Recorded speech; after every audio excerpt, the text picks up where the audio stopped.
خطبات کی طرف جب رجوع کیا جاتا ہے اور بی بی نے ایسے خطبات دیے ہیں، ایسی دشمنوں کی صفات رضائلہ بیان کی ہے جن سے بخوبی اندازہ کیا جا سکتا ہے کہ گویا کہ وہ جو نبوت کے ظاہری نبوت کے پہلے جو 40 سال تھے، گویا کہ رسول اللہ کے ساتھ بی بی اس وقت بھی زمانے میں موجود تھی.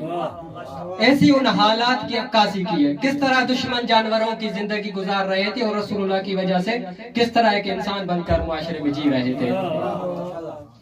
اب یہ چند خطبات ہیں جن کو میں نے ملا کر چند الفاظ آپ کے سامنے ابھی پیش کر رہا ہوں. تو سیدہ نے دربار میں آ کر کہا کہ فَأَنَارَ اللَّهُ بِمُحَمَّدٍ ظُلَمَهَا وَكَشَفَ عَنِ الْقُلُوبِ غُمَمَهَا وَجَلَا عَنِ الْأَبْصَارِ بُهَمَهَا. آپ ظلمتوں میں جی رہے تھے، کفر اور نفاق کی ظلمتوں میں جی رہے تھے، میرے بابا کی وجہ سے آج ایک روشن زندگی گزار رہے تھے. تمہاری دلوں پر ہمیشہ خوف چھایا ہوا تھا، آج اگر مطمئن ہو تو میرے بابا محمد مصطفیٰ کی وجہ سے. تمہاری آنکھوں پر ہٹ درہمی کے پردے پڑے تھے، آ کر ان کو ہٹایا اور تمہیں حقیقتوں سے آشکار کیا.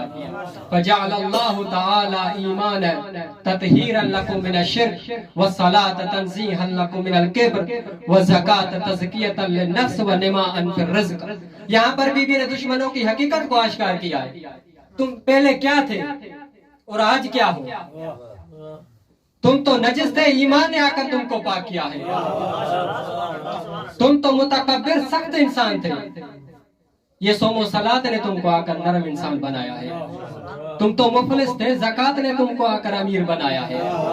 فجعل اللہ تعالی اطاعتنا نظاما للملت وامامتنا امانا للفرقت. تم تو قوم و قبیلے میں بٹے ہوئے تھے، الجھے ہوئے تھے قوموں میں، یہ ہماری اطاعت اور قیادت نے تم کو متحد کیا ہے.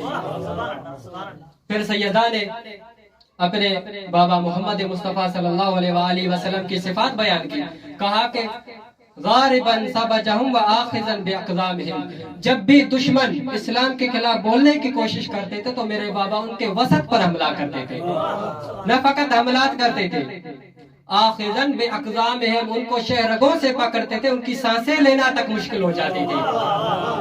لیکن دین کے معاملے میں کیا تھے؟ لیکن دین کے معاملے میں بہت ہی نرم تھے. داعیاً الی سبیل ربہ بالحکمت وموعظۃ الحسنہ، جس طرح خدا نے سورہ نحل میں فرمایا نا ادعو الی سبیل ربک بالحکمت وموعظۃ الحسنہ. دین کی تبلیغ بڑے نرم لہجے میں کرتے تھے. تم کیا تھے؟ وکنتم علی شفا حفرۃ من النار، تم تو جہنم کے کنارے پر کھڑے تھے. فانقذکم اللہ بمحمد، رسول خدا کی وجہ سے تم کو ایک اچھی زندگی ملی ہے. مسکت الشارب ونہضۃ الطعام، کیا تم نے کبھی صاف و شفاف پانی بھی پیا تھا؟ تم تو جہاں پر بھی کھانے کی چیز پڑی دیکھتے تھے وہیں سے اٹھا کر کھا لیتے تھے. موتی الاقدام، لوگ تمہیں اپنے پاؤں کے تلے روتے تھے. تشربون الترک، تم تو گلیوں اور صحراؤں میں جانوروں کی طرح پانی پیتے تھے. تفتاتون القد والورق، تمہاری خوراک کیا تھی؟ تمہاری قوت کیا تھی؟ کیا تم وہی سوکھی چمڑی نہیں کھاتے تھے جانوروں کی؟ کیا تم وہی نہیں کہ جو درختوں کے پتوں پر گزارا کر لیتے تھے؟ اذلتاً خاصین، لوگ حقارت کی وجہ سے تمہیں قریب تک نہیں آنے دیتے تھے.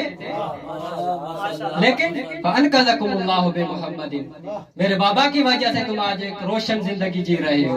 لیکن ان مشکلات سے اگر تم کو میرے بابا نے نکالا ہے تو جب میرے بابا پر مشکل وقت آتا تھا تو وہ کیا کرتے تھے؟ قذف اخاہ فی لہواتہا، اللہ اکبر، کہا کہ اپنے بھائی کو دشمنوں کے حلقوں میں پھینک دیتے تھے جہاں پر دشمن سانسیں لینا مشکل ہو جاتی تھی. اور میرے شوہر علی ابن ابی طالب فلا ينکفی حتی یدع سماخها باخمصہ، اور میرے شوہر تب تک دشمنوں کے حلقوں میں نہ لوٹ دے جب تک کہ دشمنوں کو اپنے پاؤں کے تلے روند نہ لیتے تھے. صلوات پڑھے سیدہ کی عظمت.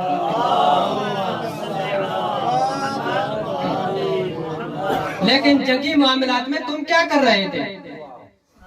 وادعون فاکہون آمنون، تم تو دور سے فقط ایک جنگی نظارہ کر رہے تھے. تم کبھی جنگ میں گئے ہی نہیں تھے.